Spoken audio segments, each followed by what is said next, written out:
works today. This is my last day of virtual meetings with ministerial colleagues and others before I come out of isolation. In addition to my virtual meetings and duties in this House, I shall have further such meetings later today.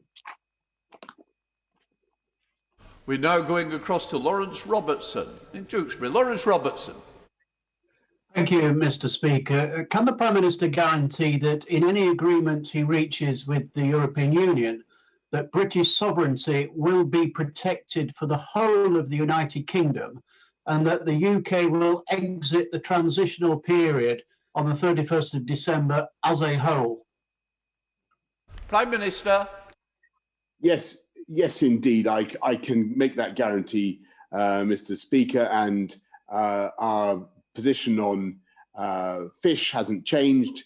We'll only be able to make progress if the EU accepts the reality that we must be able to control access to our waters. And it's very important at this stage to emphasise that point. The Leader of the Opposition, the Right Honourable Keir Starmer. Thank you, Mr. Speaker. Today is International Day for the Elimination of Violence Against Women and Girls. On average, a woman is killed by a man every 3 days in this country. It's a shocking statistic. And sadly, the pandemic has seen a significant increase in domestic abuse. I'll join those marking this day, and I'm sure the whole House would agree we need to do far more to end domestic violence. Mr. Speaker, the Prime Minister may remember that in August of last year, he wrote the foreword to the Ministerial Code. It says, and I quote, "There must be no bullying, no harassment, no leaking, no misuse of taxpayers' money, no actual or perceived conflicts of interest." That's 5 promises in 2 sentences. How many of those promises does the Prime Minister think his ministers have kept? Prime Minister. Well, Mr. Speaker, I believe that the ministers of this government are working hard and overall doing an outstanding job in delivering the people's priorities, and that's what we will continue to do. And I think if he waits a little bit longer today, he'll hear some of the ways in which this government is going to be taking this country forward with one of the most ambitious programs of investment in infrastructure, in our schools, our hospitals, for generations. And if he wants to make any particular allegations about individual ministers or their conduct, then he's welcome to do so. And the floor is his. Keir Starmer. Mr. Speaker, I didn't really hear an answer there. So why don't we go through these commitments in turn, starting with bullying and harassment. The now former independent advisor on ministerial standards concluded that the Home Secretary's behaviour was, in his words, in breach of the ministerial code, and he said can be described as bullying, which, Mr. Speaker, means intimidating or insulting behaviour that makes an individual feel uncomfortable, frightened, less respected or put down. What message does the Prime Minister think it sends that the independent advisor on standards has resigned, but the Home Secretary is still in post? Prime Minister. Mr. Speaker, the Home Secretary, Sir Alex's decisions are entirely a matter for him, but the Home Secretary has apologised for any way in which her conduct fell short. And frankly, Mr. Speaker, I make no apology for sticking up, for standing by a Home Secretary who, as I said just now, is getting on with delivering on the people's priorities, putting already 6,000 of the 20,000 more police out on the street to fight crime, instituting in the teeth of very considerable resistance a new Australian-style points-based immigration system.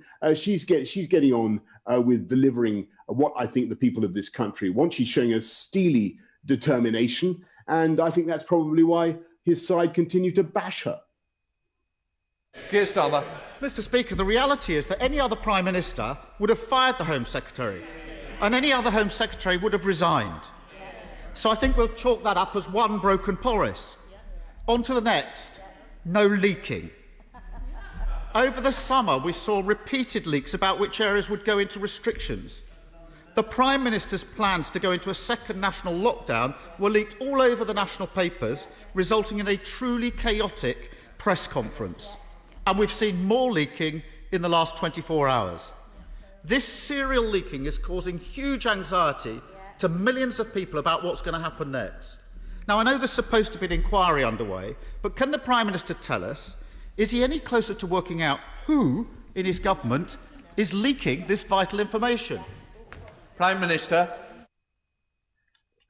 Mr. Speaker, I've already told you that as soon as we have any information about anybody leaking, we'll bring it to the House. But I may say, I think the right honourable gentleman is really concentrating on trivia, when what the people of this country want is to see his support and the support of politicians across the House for the tough measures that we're putting in to defeat coronavirus. He makes various attacks on, I think, on my leadership and the handling of the ministerial code. I take them a lot more seriously, frankly, Mr. Speaker, if the leader of the opposition could explain whether or why the right honourable gentleman, the member for Islington North, is still a member of the Labour Party.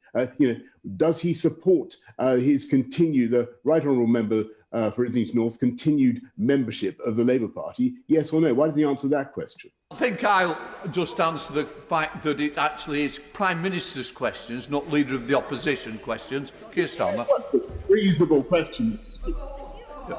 I think I'll make that decision, Prime Minister. And I think, thankfully, we've got the sound. We don't want to lose it. Keir Starmer.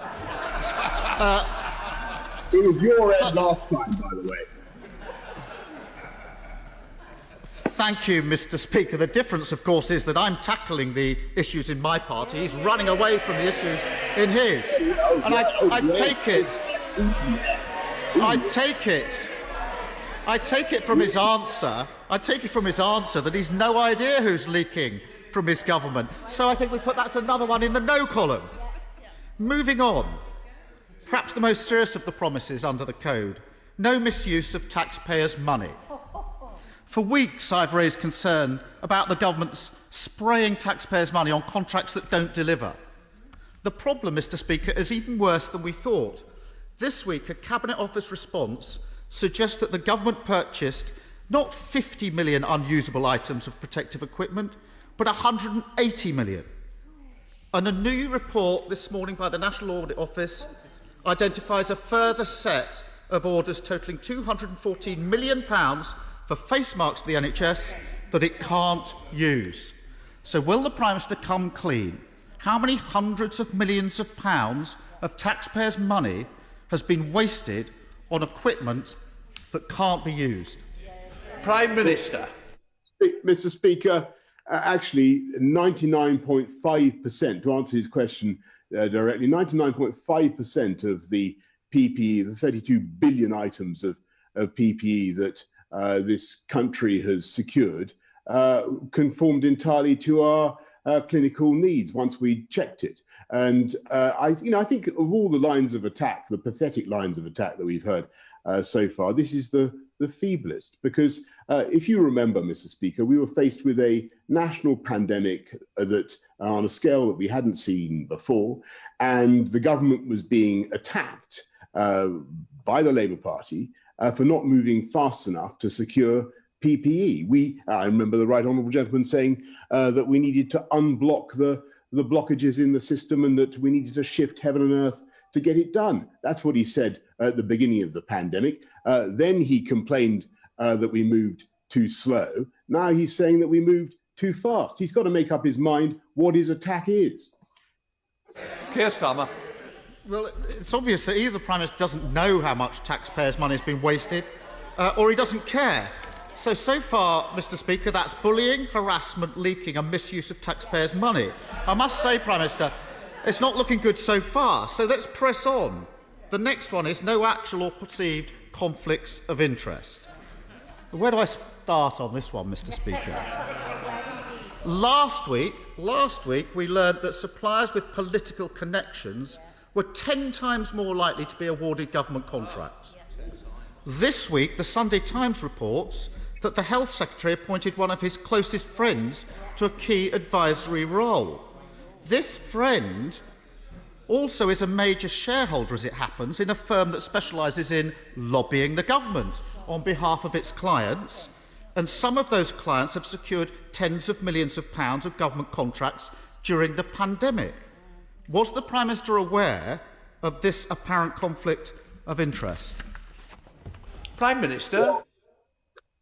Mr. Speaker, insofar as there are any conflicts of interest, they will be evident from the publication of all the details of all the contracts. And again, he just seems to be attacking the government for shifting heaven and earth, as we did, to get the medicines, to get the PPE, to get the equipment, to get the treatments that this country needed. And what it reveals really is a deep underlying Labour hatred of the private sector. And it's actually thanks to the private sector and government working with the private sector that the UK was able to produce the world's first usable treatment for the disease in dexamethasone, the world's first, and has worked hard to secure huge numbers of doses of the world's first usable room temperature vaccine. That's the private sector working to deliver for the people of this country. And it's common sense, conservative government working with the private sector rather than abominating them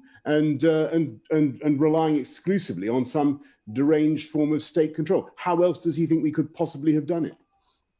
Keir Starmer. No one's knocking the private sector. The government's knocking the taxpayer. And that's not trivial. So, Mr. Speaker, I think it's a clean sweep. Bullying, harassment, leaking, wasting public money and obvious conflicts of interest. It's the same old story. One rule for the British public, another for the Prime Minister and his friends. Just look at the contrast between his attitude to spraying public money at contracts that don't deliver and his attitude to pay rises for the key workers who kept the country going during this pandemic. If you've got a hotline to ministers, you get a blank cheque. But if you're on the front line tackling COVID, you're picking up the bill. So will the Prime Minister finally get his priorities right, stop wasting taxpayers' money and give police officers, firefighters, care workers and other key workers the pay rise they so obviously deserve? Prime Minister.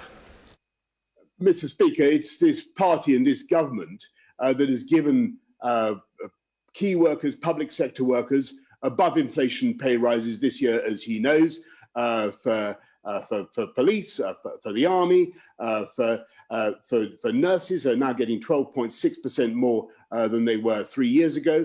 And it is this government that will continue to increase the living wage, as he will discover if you just contain his impatience just for a few minutes. Indeed, it's this government that has not only delivered free school meals and vast increase in spending on development around the world, but has looked after the poorest and the neediest. And one of the most important facts about the coronavirus package, the £200 billion package of support that the Chancellor has devised for lives and livelihoods across the country, is that the benefits for overwhelmingly prioritise the poorest and neediest in the country. And the reason we can do that is because we have a government that understands how to run a strong economy and to makes sure that it takes the tough decisions now that will allow our economy to bounce back. And that's what this government is doing.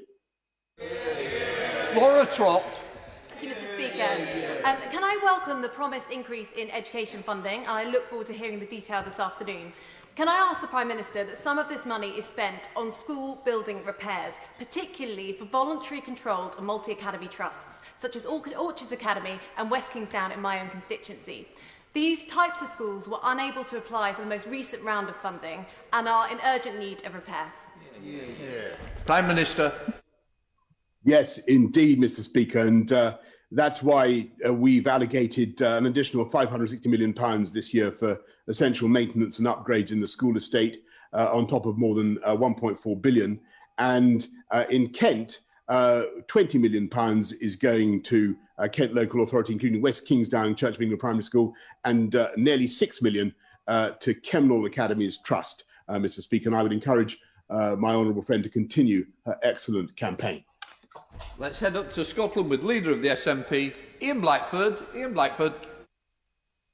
Thank you, Mr. Speaker. Protecting the foreign aid budget has long been a source of unity and agreement across this House and indeed across the four nations of the United Kingdom. At the last general election, every major party recommitted to that moral mission of helping the world's poorest and most vulnerable. Indeed, a senior government minister said that, and I quote, paved the way for Britain to meet the UN target of spending 0.7% of national income on aid, and that remains our commitment. Does the Prime Minister agree with that senior government minister? Prime Minister. Speaker, listening to members opposite talking about the 0.7, you'd think that they'd invented it. It was the Conservative government that instituted, and I think this country can be incredibly proud of what we have delivered for the poorest and neediest people in the world. That will continue. We're one of the, on any view, where this country is one of the biggest investors overseas, or donors overseas in all its forms. I think we're the second biggest in the G7 on any view, in whether in percentage terms or in cash terms, and that will continue. We've seen a massive increase, as the House will know, in spending on our collective overseas commitments. And by the way, the Right Honourable Gentleman will know that is of huge benefit also to Scotland, where East Kilbride, there are people who do a fantastic job in development overseas. Returning to Scotland, Ian Blackford. Thank you, Mr. Speaker, and I'm glad that the Prime Minister seemed to agree with the quote, because the words I quoted were his. It's exactly what he told the House of Commons less than 6 months ago, and I can take it that the briefing that's gone on won't be true, that the 0.7% will remain in place. And Mr. Speaker, we need to recognise that the COVID-19 is a global pandemic, and whilst we're all in the same storm, some nations have better life rafts. The World Bank estimate that the pandemic will push an estimated 88 to 150 million people into extreme poverty. In the world's poorest countries, hunger and cases of malaria are rising, and the UN projects that as many as 11 million girls may never return to education after school closes. The UK government cannot eradicate the threat of COVID-19 if there is still a threat around the world. So does the Prime Minister agree with me that keeping the commitment of 0.7% is not only the right thing to do morally, but it is the sensible thing to do in helping with the eradication of COVID-19? Prime Minister. Of course, I agree that the UK should be playing a leading role in eradicating COVID-19 around the world. And that's why one of the wonderful features of the Oxford AstraZeneca vaccine, if it is approved, is that it's going to be sold at cost to partners around the world. And I wonder whether he knows quite how much the UK has already given to COVAX, to the Global Vaccine Alliance. I can tell him it's more than virtually any other country in the world. We should be proud in this country of what we're doing. I think about $800 million to support COVAX, to say nothing of what we're doing with Gavi and CEPI and other organizations. We are in the lead in promoting, not just inventing vaccines, but in making sure that the poorest and neediest around the world get those vaccines. And I think the people in this country should be very proud of what they're doing. Let's head up to Burton with Kate Griffiths. Kate Griffiths. Thank you, Mr. Speaker. I welcome the Prime Minister's pledge in the 10-point plan to plant 30,000 hectares of trees a year by 2025. Farmers will play a crucial role in meeting this target. What financial incentives will be available to encourage them to make this long-term commitment? Prime Minister. My old friend is dead right, and what we're going to do is use the new freedoms we have after leaving the Common Agricultural Policy to support farmers to beautify the landscape, to make it less prone to flooding, and we're putting £640 million from the Nature for Climate Fund into helping to support the planting of 30,000 hectares of trees by 2025, every year by 2025. David. 3 weeks ago, I asked the Prime Minister to support unpaid carers who are facing extreme hardship during COVID by raising carers allowance by £20 a week. It's very disappointing the ministers haven't found that money for carers, but have found hundreds of millions for contracts handed out to Conservative Party cronies.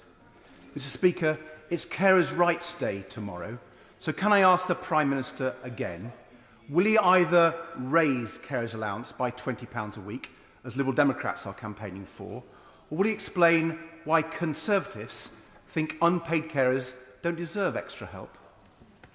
Prime Minister. Well, Mr. Speaker, I'll be happy to look at that specific grant again, but I have to say that you look at what we've done so far with supporting universal credit and the substantial increases in the living wage. We're doing our best to support families who are the neediest across the whole of the UK. And as I say, one of the most remarkable features of the package that we've given to support lives and livelihoods is that the benefits do fall disproportionately and quite rightly on the poorest and the neediest. David. Thank you, Mr. Speaker. I'm sure, like me, the Prime Minister welcomes the incredibly valuable contribution of our essential workers in keeping our society moving, our economy turning and keeping us safe. But we know that many of our constituents are facing challenges through COVID. So on that note, does the Prime Minister agree with me and many colleagues that as we are having intense discussions on how to balance the nation's finances, that now is not the time for an MP's pay rise? Yeah. Prime Minister. Yes, Mr. Speaker, I do agree with that, and that's why we've frozen ministerial salaries this year, as indeed they've been frozen by successive Conservative governments since 2010. And I know that IPSA will have heard my honourable friend, and I'd encourage them not to proceed.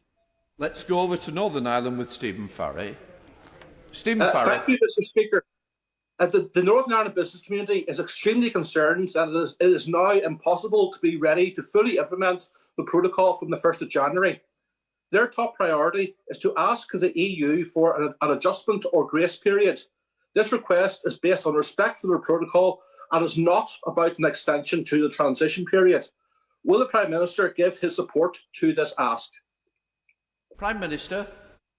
Mr. Speaker, of course, we're not going to extend the transition period, but we want to make practical arrangements to help businesses in Northern Ireland. And we've agreed, for instance, a one-year adjustment period, so there's no disruption to the flow of medicines. And we've already launched a 200 million trader support service to help agri-food businesses and others. And that's going to, more details will be announced shortly, Mr. Speaker.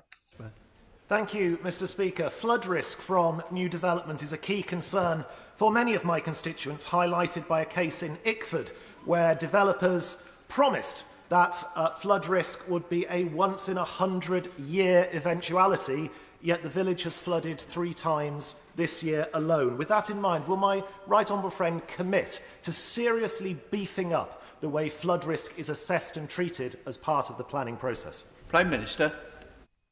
Well, I have deep sympathy, Mr. Speaker, for his constituency in Ickford and the flooding they've suffered.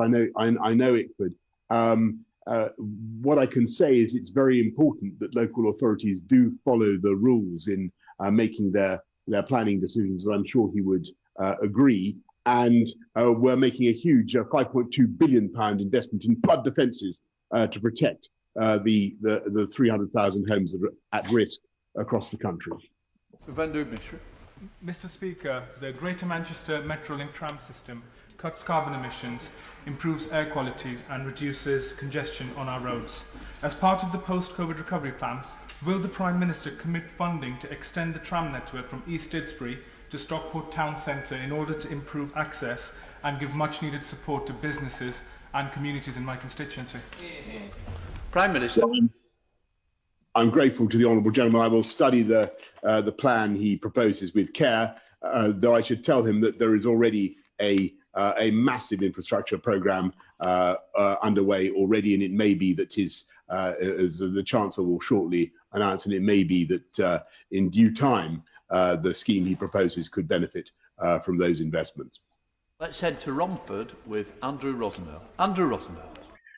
Thank you, Mr. Speaker. With the London area potentially entering stricter Tier 3 or Tier 2 lockdown measures, and the devastating consequences this will have to bring on jobs, livelihoods, businesses, and indeed the effects on physical and mental health. As the Prime Minister is committed to following the evidence, will he agree to a full public cost-benefit analysis on its impact on our economy and public health before he introduces anything that will lead to years of economic harm that could end up being worse on people's lives than the virus itself? Minister. Yes, I have a high regard for my honourable friend, and he's right to call attention to the dangers and the damage that lockdowns can do. Of course, they have to be weighed against the damage to health that's caused by a wave of coronavirus that drives out all other patients from our hospitals and affects the health of non-COVID patients as well, so very badly. We will of course be setting out an analysis of the health, economic and social impacts of the tiered approach and the data that supports the tiering decisions as we have done in the past. Thank you, Mr. Speaker. When 72 Londoners burned to death at Grenfell because of a cladding defect, we all said, never again. But for hundreds of thousands, the living nightmare of waking watch and the non-existent EWS1 form continues. So will the Prime Minister commit that no leaseholder anywhere should foot the bill for what's no fault of their own and make good on the 2017 CLG Secretary's promise to end this neo-feudal absurdity of a tenure once and for all? Prime Minister. Yes. Well, Mr. Speaker, she's right to call attention to the difficulties that many people are facing because of the EWS1 form, and I sympathise very much with them. Mortgage companies should realise that they are not necessary for buildings under 18 metres, and it's absolutely vital that they understand that. Whilst we get on with the work of removing cladding from all the buildings we can, and that's what this government is continuing to do. William Case.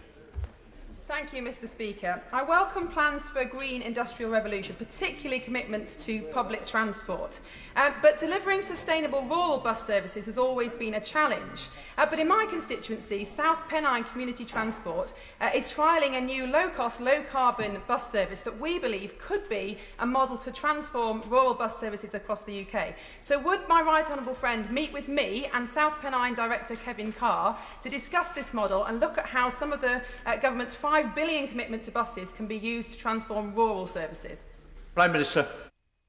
Well, she's asking an excellent question, and we are developing a national bus strategy that will look at the needs of how to get more people to use our buses, and in addition to championing green, zero carbon or low carbon buses, we're providing £20 million for a rural mobility fund to support demand in rural areas.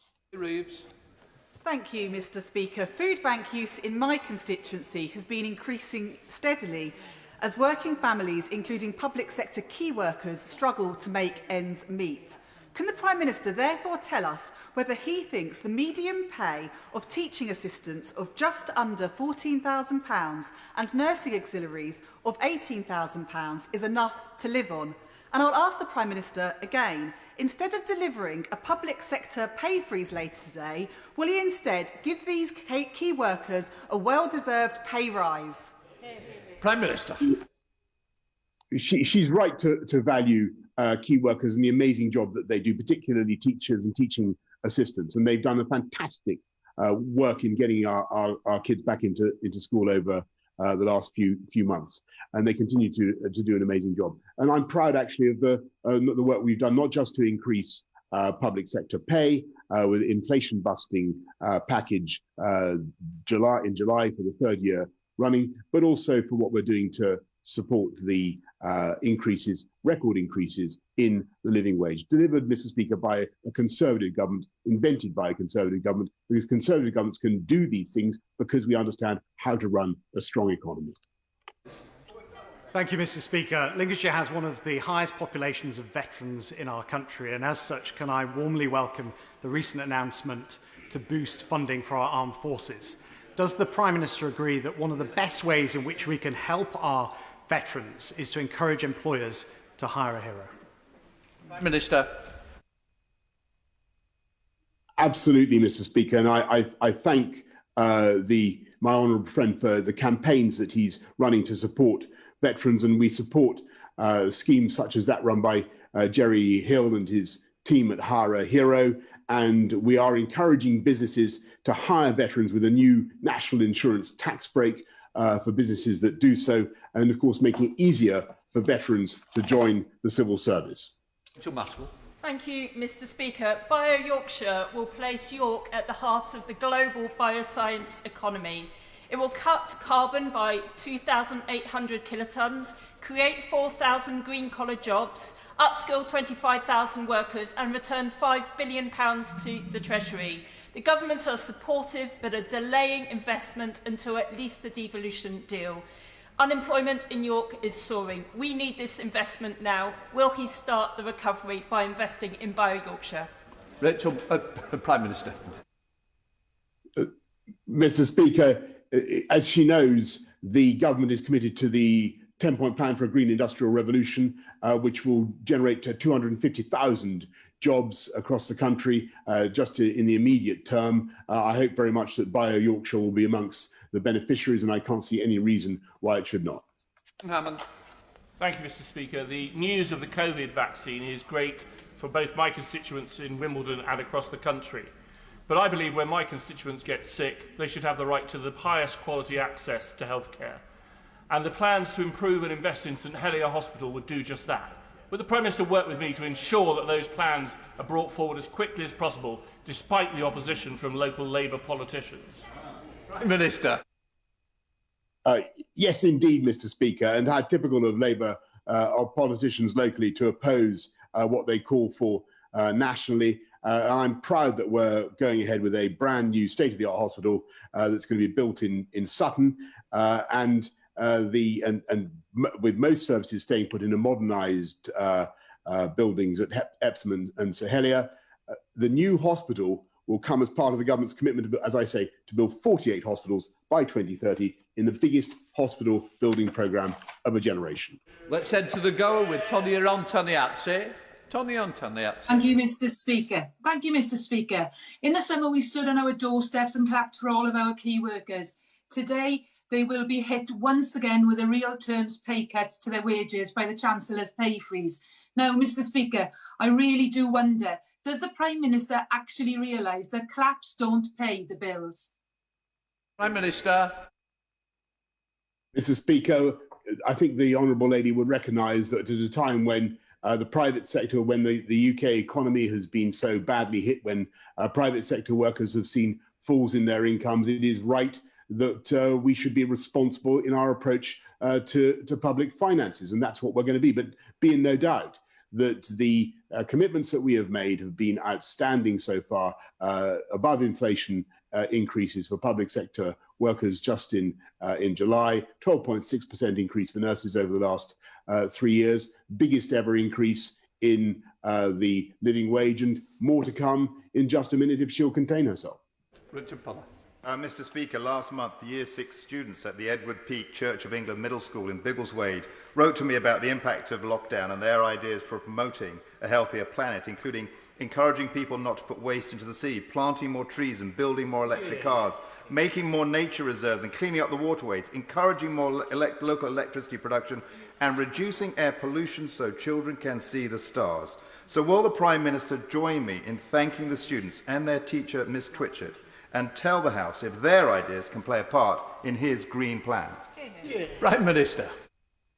Well, it's quite uncanny, Mr. Speaker. It's as though Mrs. Twitchett and her class was standing over my shoulder as I wrote the 10-point plan, and I thank them for their telepathic inspiration. I passionately agree that this is the right way forward for our country. It's going to mobilise about £12 billion of government investment, about possibly 3 times more from the private sector, and as I say, create 250,000, 300,000 jobs. It's a fantastic way forward for our country.